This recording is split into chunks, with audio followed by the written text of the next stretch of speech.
السلام عليكم يا المشاهدين، كي دايرين؟ لاباس عليكم؟ كي دايرين مع الصحيحه بخير؟ ايوا خوتي انا تفكرتكم شويه والله العظيم الا جالسه وقلت والله تنوض نسلم على المشاهدين ونسول عليهم.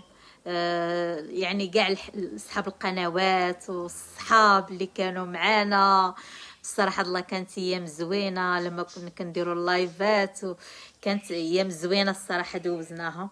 كيف دايرين؟ لاباس عليكم؟ عواشركم مبروكه، واخا جات شويه متاخره. عواشركم مبروكه، تعيدوا وتعاودوا بالصحيحه والسلامه وباش كتمناو يا ربي لكل واحد.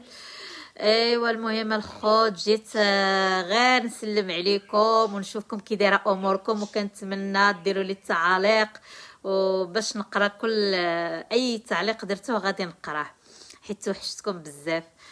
الامور ديالي مازال كما هي عاديه، باقا ساكنه في سكينتي، باقا عندي 3 د الوليدات، ادم ومهدي وياسين. المهم الامور الحمد لله ما كاين حتى شي حاجه صحيحه الحمد لله، واخا واحد اللي تنشكيو منا. المهم الحمد لله باقي بعويناتنا بصحيحتنا نوقفوا نمشيو. هذاك هو الفضل من عند سيدي ربي، نطلبوا سيدي ربي الصحيحه للجميع يا ربي، وكل واحد يفرحوا ربي باش كيتمنى. ياك بعدا هانيين كلشي لاباس، وكنتمنى الخوت تكونوا بخير وعلى خير. انا ما عندي ما نزيد نقول لكم. المهم الا بالنسبه والله العظيم توحشتكم بزاف وما عارفاش في عادي كيفاش غنتواصل مع بزاف د الاصدقاء كانوا عندي، ما عارفاش كيفاش غنتواصل معاهم. لهذا درت هذا الفيديو باش نتواصل مع يعني اللي شاف الفيديو يتواصلوا في التعاليق وهذا الشيء اللي كاين. الخوت شتو الهضره والتعبير بشاليه صافي.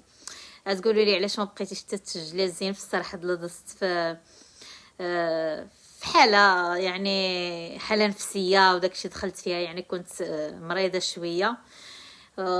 وكتعرفوا التصوير كيتطلب بزاف د المجهود وداكشي في الصراحه الله، وانا يعني مرضت بزاف في الصراحه الله، بالاخص الاعصاب يعني قتلوني الاعصاب. يعني ما بقاش عندي داك الخاطر ديال هز التليفون وجلست تصور ودي الصراحه الله، ما بقاش عندي الخاطر حتى شي حاجه والله. داكشي علاش توقفت وتوقفت على القناه يعني. تخيلوا دابا غنقول لكم واحد الحاجه، والله ما عارفه كيفاش نرمي حتى الفيديو دابا، قسما بالله انا كنسجل وما عارفاش كيفاش غنرميه.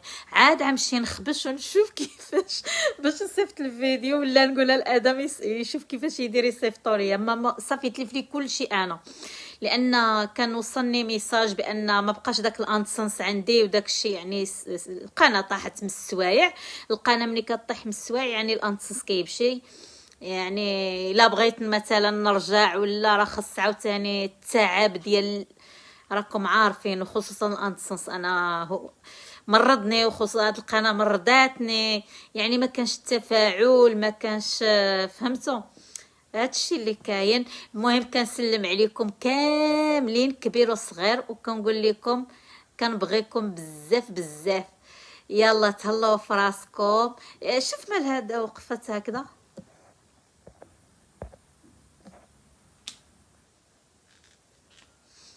وقف لي الفيديو ما عرفتش علاش. المهم هادشي اللي كاين الخوت، كنقول لكم تهلاو في راسكم بزاف بزاف والله العظيم. الا باقا بلاصتكم وباقا كنبغيكم، باقا كنتفكر ايام القناه، وحتى ولادي باقين يتفكروا داك ايام القناه، وباقي دابا كيدخلوا يشوفوا الفيديوهات. شوفي يا ماما كيفاش كنتي، وشوفي كيفاش وليتي.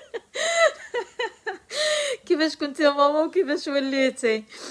المهم دابا مره ان شاء الله غادي نبقى هكذا مره نتفكركم ونجاوب على يعني الا كان شي اسئله شي حاجه غادي نبقى نجاوبكم ان شاء الله. يلا بسلامه عليكم وشكرا لكم بزاف كاملين. سلامه.